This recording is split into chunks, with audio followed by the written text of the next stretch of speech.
시청자 여러분 안녕하십니까. 박상봉의 통일로입니다. 최근 통일부 혁신위원회는 개성공단을 폐쇄한 것과 5.24 조치를 적폐로 규정했습니다. 굳이 적폐를 규정하자면 김대중 대통령의 4억 5천만 불 정상회담을 대가로 불법 송금한 당시의 그 행위와 노무현 대통령의 NLL 포기 발언이 적폐 중에 적폐 아니겠습니까? 하지만 이러한 불법 행위나 이러한 것들은 전혀 언급도 없이 혁신에는 오직 개성공단을 폐쇄한 것과 5.24 조치만을 문제로 삼았습니다. 아니 정확히 말해서 박근혜와 이명박 정권에 대한 정치적 보복인 셈이죠.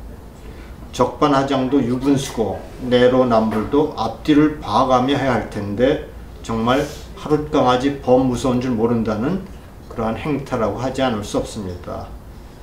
4억 5천만 달러를 불법 송금한 것과 NLL 포기 발언이야말로 엄연한 불법 행위요. 헌법 정신은 물론 대한민국에 대한 해국 행위가 명백하지 않습니까? 이들에게는 박근혜와 이명박이 김정은보다 더 싫은 존재일까요? 천안함 폭침으로 46명의 해군과 한준호 준이의 목숨을 빼앗고 백주 대낮에 연평도에 포격을 가해 군인과 민간인 4명을 살해한 북한보다 이에 대한 보복으로 남북 교류를 전면 중단한 이명박 대통령이 더 밉고 싫은 것인지 반문하지 않을 수 없습니다. 아니 많은 사람들은 그렇게 당하고도 대응 사격 하나 제대로 하지 못한 이명박에 대해 분노하고 있는데 혁신위원 이들은 도대체 무엇을 생각하고 있는지 궁금할 따름입니다. 개성공단은 초기부터 문제투성이었죠. 많은 사람들이 실패를 예견했고 이를 밀어붙인 정권은 바로 김대중 정권이었습니다. 투자의 기본 요건도 갖추지 못한 사업을 남북 경협의 상징, 평화통일의 시험장이라며 미화했던 것이 당시의 정권이었습니다. 이런 개성공단 미화는 5.24 조치에도 불구하고 금강산 관광객 박왕자 살해와 이딴 핵실험, 미사일 도발로 퇴색되었고 2016년 1월 4차 핵실험을 강행해 박근혜 대통령이 개성공단 폐쇄 조치를 내린 것입니다. 이 조치가 적폐라면 개성공단을 폐쇄키로 했던 그 결정한 이유에 대한 설명이 있어야 마땅하지 않겠습니까?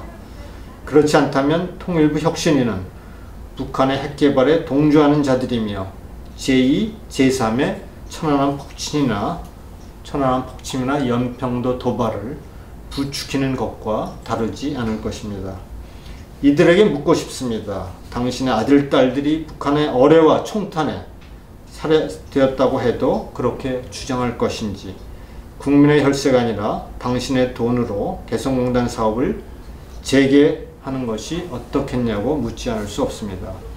그렇게 좋은 개성공단 사업인데 현대 아산의 정몽원 회장은 왜 목숨을 끊었는지 반문하지 않을 수 없습니다.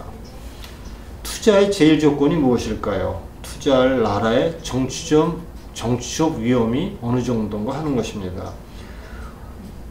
워싱턴 DC 소재 헤리티지 재단은 해마다 경제자유지수를 발표합니다. 경제자유지수가 최악인 나라는 북한, 쿠바, 짐바브웨, 베네수엘라, 이란, 콩고와 같은 나라들입니다. 홍콩, 싱가포르와 같은 나라들은 경제자유지수가 매우 높습니다. 한국은 23위, 중국은 111위, 러시아는 114위입니다. 기업은 이런 쿠바, 북한, 이란, 콩고와 같은 경제자유지수가 낮은 나라에 투자하기를 꺼리는 것은 당연한 일입니다. 냉전시대 동유럽 사회주의 국가에 투자하는 기업이 거의 없었고 통일전 소독기업은 특별할 경우를 제외하고는 동독에 절대 투자를 하지 않았습니다.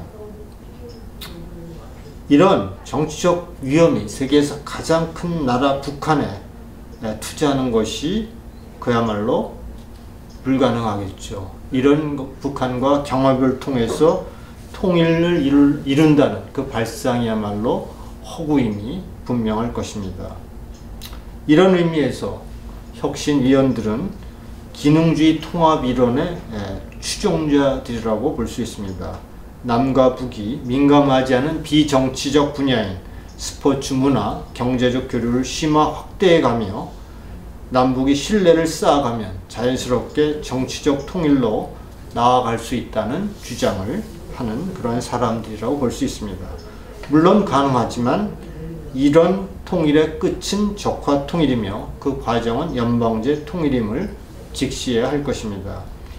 지난 동구권 공산주의 국가들의 체제 전환에서도 보듯이 사회주의 이념을 포기하고 체제 전환에 나서서 성공한 나라는 폴란드나 체코와 같이 혁명적 정치 개혁을 동반한 나라들입니다.